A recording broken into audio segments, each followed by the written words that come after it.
It may or may not have happened on bended knee, and it doesn't matter. He proposed and you said yes. Congratulations, and so it begins. You're engaged. Now what? Start spreading the news. I remember, and that can happen in so many ways, which is why we brought in a wedding expert, Dianna Lyngholm of Carlson Craft. Good morning. Good morning. I gotta tell you, for me, it was like a long time ago, but I still remembered he got on bended knee right there and asked me in the Everglades to marry him. And here I am trying to call people and I had no signal. Horrible. But I remember that day, do you? Absolutely, I was on the phone in about 2 seconds. And nowadays people go on Instagram and they update their status on Facebook instantly. So when is it a good time to tell everybody and start saving that date? Because then you start thinking of the date and you gotta spread the news. Absolutely, 6 to 9 months is pretty typical for sending out your save the dates. And you've got some great examples of some there. Oh yes, absolutely. This one here we've got black on black with some silver ink, very chic, a little more modern. But say you had a fantastic engagement shoot with your honey, right? How perfect would it be to put that on your save the date, and then you can incorporate it into your invitation later too. That is beautiful.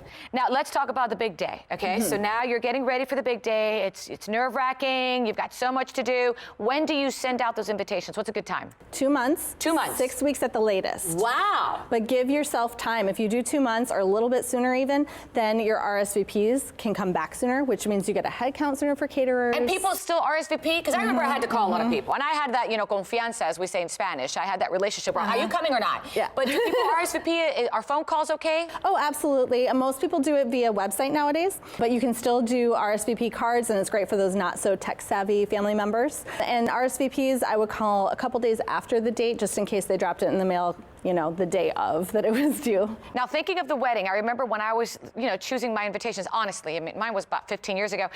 I didn't have a lot of choices. It was just 1, 2, 3, and I just went this. We've come a long way. I mean, look at this. Some of these are just divine. I know. There's this one. Oh, this is one of my favorites. Actual velvet. So say you're getting married in the winter and you're having a very luxurious, maybe you have a first stole or something like that. How perfect would that be? Ooh la la. And it brings the personality into it of the couple and what the event is actually going to be like. You could tell this is going to be like fine dining, beautiful. All right, leather?